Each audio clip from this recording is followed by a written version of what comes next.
बिस्मिल्लाहिर्रहमानिर्रहीम। अस्सलाम वालेकुम डियर स्टूडेंट्स, मैं हूं प्रोफेसर अज़मत अली और आप देख रहे हैं मेरा चैनल मैथ्स फॉर यू। बेटा उम्मीद करता हूं कि आप सब खैर आफियत से हैं। जैसे कि आप लोग जानते हैं कि हमने सेकेंड ईयर मैथमेटिक्स से चैप्टर नंबर 3 इंटीग्रेशन जो है वो स्टार्ट किया हुआ है और यहाँ पर मैं ऑलरेडी इस चैप्टर में से एक्सरसाइज 3.1 जो है वो कंप्लीट कर चुका हूँ। आज के लेक्चर में मैं जिन टॉपिक्स को डिस्कस करूँगा वो आपका है इंटीग्रेशन या एंटी डिफरेंशिएशन आप किसे बोलते हैं, एंटी डेरिवेटिव या प्रिमिटिव ये क्या चीज़ है, और इनडेफिनिट इंटीग्रल क्या कहते हैं, किसे कहते हैं। देखें, डेरिवेटिव जब आप कैलकुलेट करते हैं चैप्टर नंबर 2 डिफरेंशिएशन में, तो वहाँ पर आपको एक फंक्शन एफ गिवन होता है जिसका आपने डेरिवेटिव कैलकुलेट करना होता है। डैट इज़ आप उसे एफ डैश एक्स बोलते हैं। ठीक है। अब यहाँ पर अगर मान लें कि आपको इसका कन्वर्स उल्ट काम करना हो कि आपको एक फ़ंक्शन का डेरिवेटिव गिवन हो और आपने वो फंक्शन तलाश करना है कि जिसका डेरिवेटिव गिवन है। ठीक है।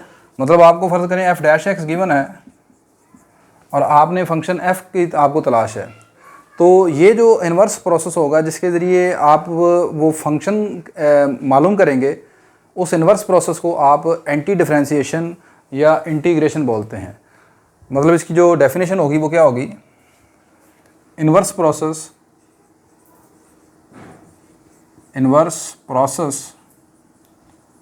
of differentiation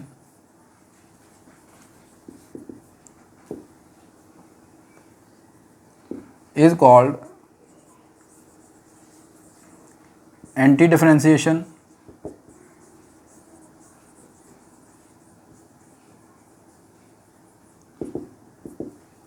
और इंटीग्रेशन।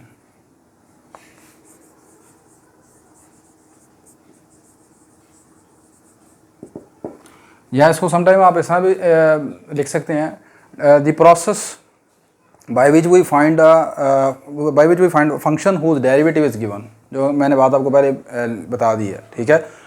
नेक्स्ट अब आपके पास है एंटी डेरिवेटिव या प्रिमिटिव किसे आप बोलते हैं। देखें, मेरे पास एक फ़र्ज़ करें फंक्शन एफ है, उस फंक्शन एफ का जो डेरिवेटिव है वो आ गया जी एक्स।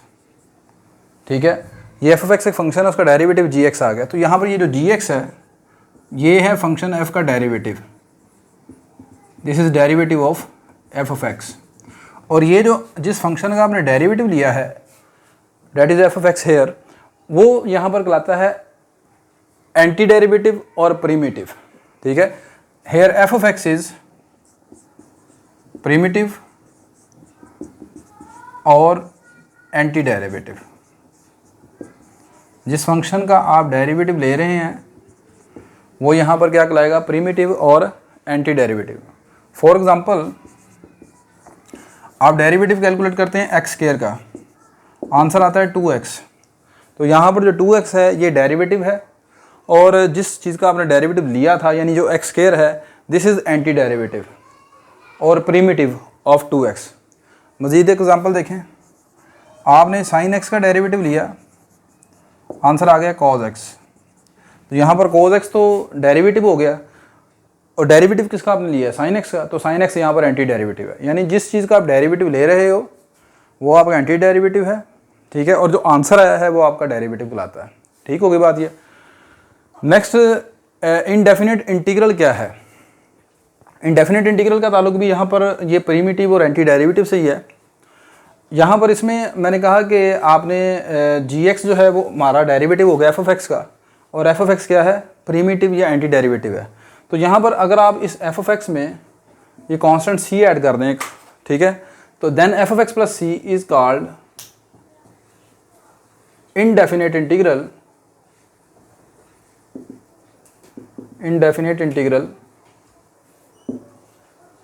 Of g x.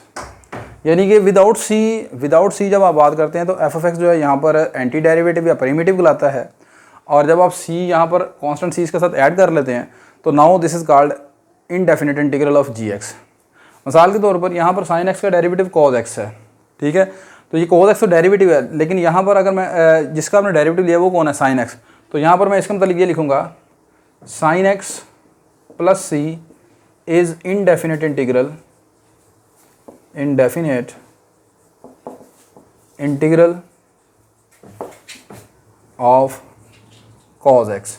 इसी तरह यहाँ पर मैं लिखूँगा x square plus c is indefinite integral of 2x। ठीक होगी बात ये। अच्छा नेक्स्ट यहाँ पर इंटीग्रेशन की जो सिंबॉलिकल वे है इंटीग्रेशन को रिप्रेजेंट करने का, वो क्या है यहाँ पर देखें। दिस साइन, ये जो बेटा साइन आपके पास है, this sign is called integral sign. क्या बोलते हैं इसे? Integral sign.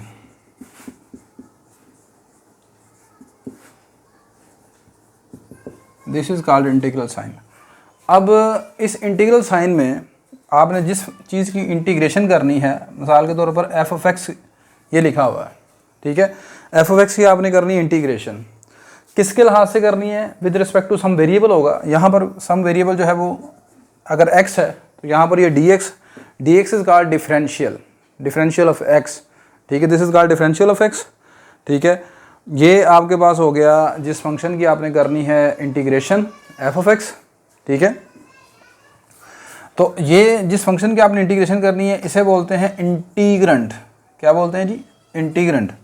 This is called integral sign, this is called integrant, जिसकी आपने इंटीग्रेशन करनी है, that is dx is called differential of x। अगर आप x के लाभ से इंटीग्रेशन कर रहे हैं तो आप यहाँ पर dx लिखते हैं, अगर y के लाभ से इंटीग्रेशन करते हैं तो आप यहाँ पर dy लिखोगे। ठीक होगी बात ये। तो ज़्यादा लंबी चौड़ी डिटेल में मैं नहीं आपको लेके जाना चाह रहा कि ये इंटीग्रल साइन कैसे बना है, ठीक है, ये क्या चीज़ थी। जस्ट अपने लेवल पर रहते हुए यहाँ पर सिर्फ बताया आपको कि ये आपका एक इंटीग्रल साइन होता है, इस साइन को आप इंटीग्रल साइन बोलते हैं। लाइक एज एस है, ये एस की तरह बना हुआ है, ठीक है। अब इस इंटीग्रल साइन में जिस चीज़ की आपने इंटीग्रेशन करनी होती है, जैसे कि आप यहाँ पर लिखते हो डेरिवेटिव में, जिस चीज़ का आपने डेरिवेटिव लेना होता है वो यहाँ पर लिखते हैं आपने, ठीक है। तो इसी तरह यहाँ पर आपने जिस चीज़ की इंटीग्रेशन करनी है वो फंक्शन आप यहाँ पर लिखोगे, जिस वेरिएबल के लिहाज से करनी है उसका डिफरेंशियल आपने यहाँ पर लिखना होता है। ठीक होगी बात ये जो जिसकी इंटीग्रेशन कर रहे हैं इसको आप इंटीग्रंट बोलते हैं, ठीक है। तो ये बेटा मुख्तसर सा आपका इंट्रोडक्शन था इंटीग्रेशन के हवाले से, ठीक है। उम्मीद करता हूँ कि आपको ये लेक्चर समझ आ चुका होगा। अगर किसी चीज़ की कोई समझ नहीं आई तो आप मुझे कमेंट्स बॉक्स में कमेंट्स करके बता सकते हैं, इंशाल्लाह मैं आपको रिप्लाई करूँगा। मेरी ये वीडियो अगर आपके लिए हेल्पफुल है तो मेरी इस वीडियो को आप लाइक करें, शेयर करें, मेरे चैनल को सब्सक्राइब करें, अपने दूसरे दोस्तों को बताएं, और मज़ीद इस तरह की वीडियो मैं आपके लिए इंशाल्लाह जो है वो अपलोड करता रहूँगा। मुझे आप लाजमी कमेंट्स करके बताया करें, ठीक है। नहीं जी, मुझे इजाज़त दीजिए, इंशाल्लाह नेक्स्ट लेक्चर में आपसे दोबारा मुलाकात होगी। अल्लाह हाफ़िज़ जी।